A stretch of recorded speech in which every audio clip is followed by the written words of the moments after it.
sent un petit peu le cuir à frais qui arrive. Et bien, il était resté combien de temps en baraque? Pareil 16 mois, 18 mois.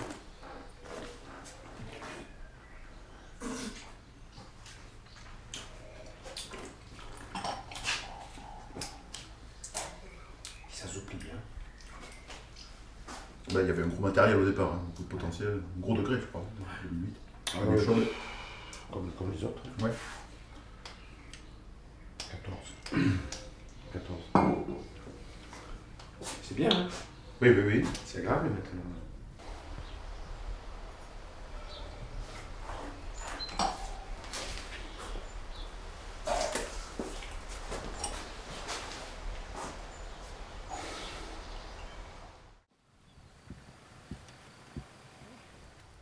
Et là, effectivement, on s'aperçoit aussi que ce pied, hein, il a vécu. La mousse est de ce côté ici. Et toujours pareil, hein, il n'y a pas de... On se demande comment le pied peut nourrir encore toutes ses pousses. Si on en est là aujourd'hui, c'est parce que cette vigne, d'après l'histoire que j'en ai, l'histoire que j'en connais, c'est parce que cette vigne, on l'a toujours respectée, on ne lui a jamais demandé une production excessive.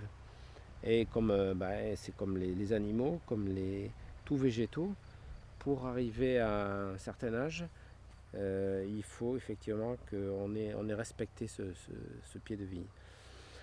Et aujourd'hui, ce pied de vigne va nous donner une douzaine de raisins. Hein, quand je les compte les uns après les autres, je m'aperçois qu'il y a encore beaucoup de production. Et cette production sera de qualité parce qu'à cet âge-là, la vigne a pu enfoncer ses racines assez profondes dans la terre et aller jusqu'à ce qu'on appelle la roche-mère.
Ce qui m'a intéressé dans ce métier, je le dis souvent, c'est le fait d'avoir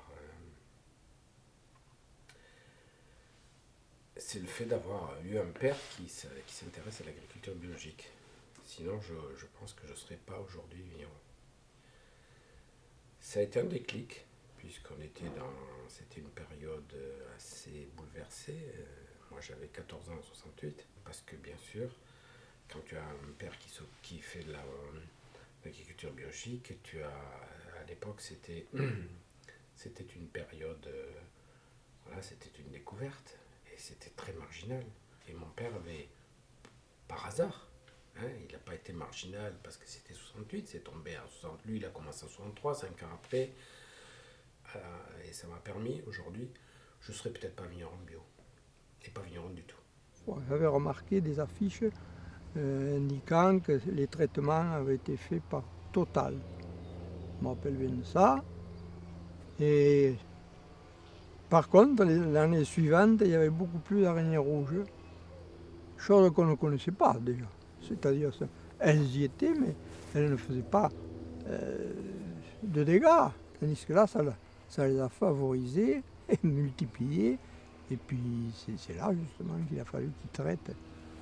Moi, je n'ai jamais traité ça parce que je me suis méfié que ça n'irait pas, que c'était anormal que ces araignées rouges que l'on ne connaissait pas soient arrivées subitement.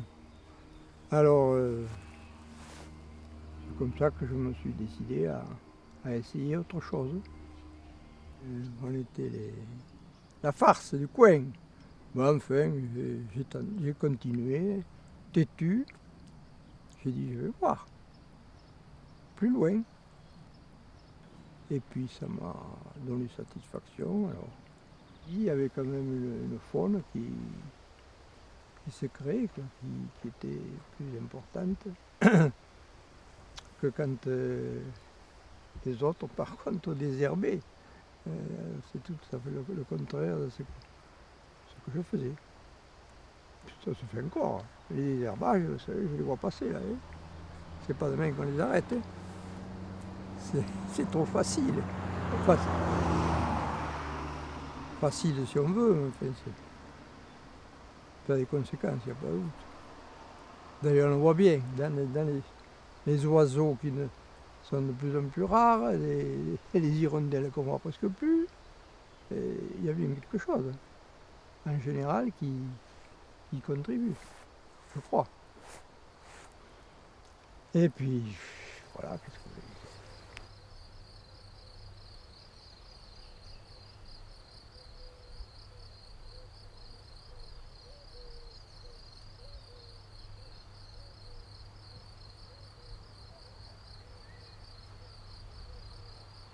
Je sentais qu'il y avait beaucoup de choses qui bougeaient autour de moi. J'étais déjà en école d'agriculture. Le fait d'avoir eu une approche, une formation au niveau familial qui était, comment dirais-je, qui était très basique, m'a permis de comparer des choses. Je voyais ce que j'apprenais, je voyais ce qu'on faisait chez moi.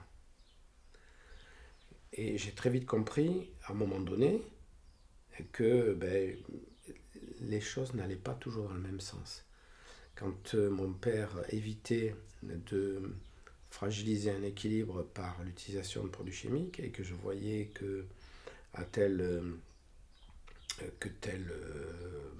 enseignant nous préconisait une lutte avec tel ou tel autre produit, maintenant ça a changé tout ça. Hein. Mais à l'époque c'était comme ça.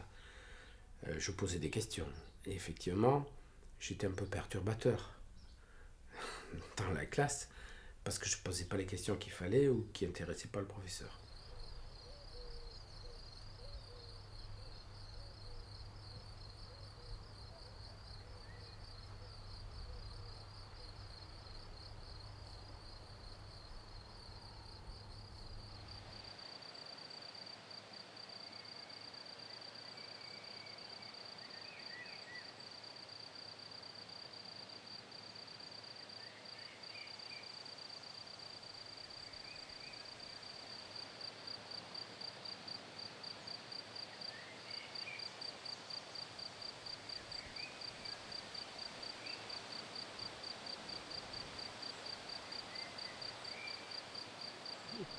J'ai toujours aimé planter des arbres, planter des arbres pour nous-mêmes, c'est-à-dire des cerisiers, des choses comme ça, et puis également des coupées, des coupe-vents, on peut dire. Et ça favorisait la vie microbienne, les oiseaux étaient sur place, et je pensais que c'était un plus. On entend maintenant chanter la terre, hein. Les grillons, il y a tout un tas de bêtes qui sont là. Si on les reçoit à cause des désherbants, elles sont vite décimées.